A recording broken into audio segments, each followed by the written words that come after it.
Hi everyone, my name is Junon. I have a health science background and I'm the author of the book Truth and Empathy, How to Find Your Soulmate. And I'll put a link to the book below. This video is about the romantic compatibility between ENFJs and ENTPs.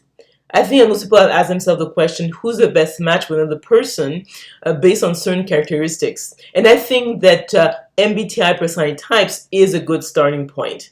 So let's look at what ENFJs and ENTPs have in common. Obviously, they're both intuitives. So it means that when they're gathering data, they're not using usually a five senses. So they prefer to use their intuition. So they get usually a download of information, and now they can use that information to make better decisions. So also, if you actually look at the fact they're both extrovert, but they're in terms of how they're going to behave when they're within a group of people. So most people believe that if someone is an extrovert, it means that they get recharged at being in a group of individuals. But it's not the way it usually works. It has to do with whether someone's energy is higher or lower than the people that surrounds them. So interesting enough, both ENFJs and ENTPs will probably need to be alone or with a few other people to feel recharged, because intuitives have higher energy than sensors. So they're going to understand each other on that level. But I think they're going to be facing a number of issues if they decide to become a couple long term. First of all, the fact that ENFJs are feelers, and feelers in terms of their relationships, it's really the core of who they are. So especially ENFJs, because they have extrovert feelings as first function, so they want to bond. They have a feminine and orderly relationship style, which means that what they want ultimately is to bond, is to feel connected, which is different from the ENTP. ENTP have a masculine, spontaneous relationship style, and what they want ultimately in their relationships is accuracy. So they want to show that they are competent and that they understand the logic, and they want to show that they can perform in many areas. So this is not what the ENFJ actually is looking for when it comes to a romantic partner. So that's going to be a hurdle. The other point also is because the ENFJ has introvert thinking as its fourth function. So it's like, one of the weakest functions.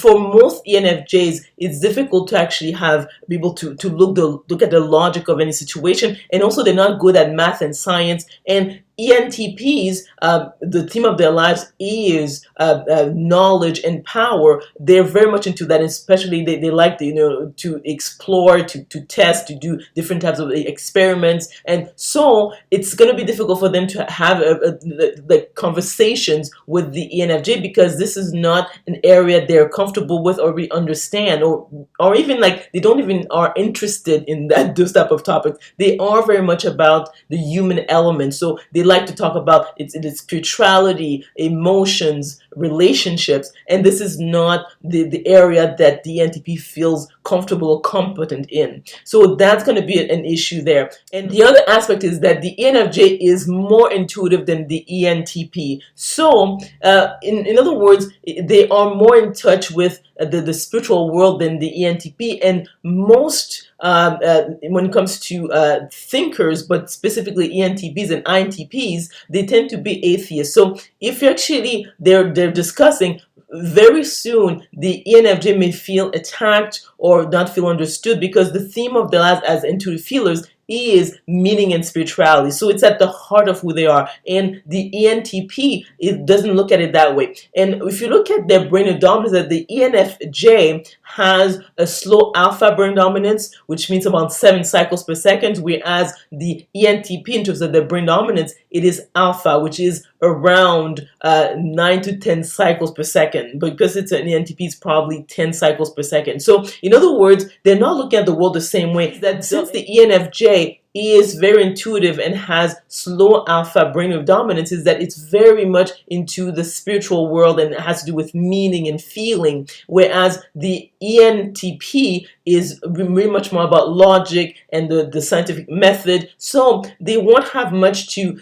talk about among each other. And the ENFJ is the type of person who doesn't like conflict or arguments, and for the ENTP, discussions or even debates are a hobby for them. So they like that, the type of people who like to sort of like try themselves in terms of like, okay, can I win the argument based on a lot of like logic and so forth, because the ENTP has introverted thinking as its second function. So they are very much looking at the internal logic of anything that the person's present of information, and the ENFJ is not about that. So already it's going to be quite a bit of difference in how they're going to be interacting. And being the type of person who wants harmony, the ENFJ may not express that. The ENFJ is not the confrontational type. They like harmony. So a lot of these relationship issues will not be brought forth. So you're going to see a situation where one is suffering in silence and the other one is unaware that, the relationship is not healthy. So the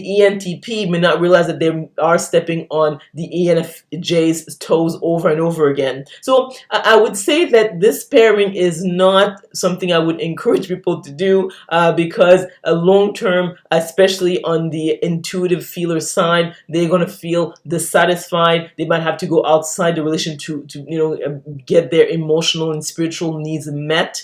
And the ENTP may over time maybe lose respect for the ENFJ, because they will think, well, this person is not logical enough. They don't bring forth enough convincing arguments when we're having a discussion. So that may be an issue when it comes to their relationship. So let me know if you agree or disagree with this romantic compatibility analysis by commenting below. If you enjoyed this video, if you learned something, please click on the like button, subscribe to my channel, and we will talk soon.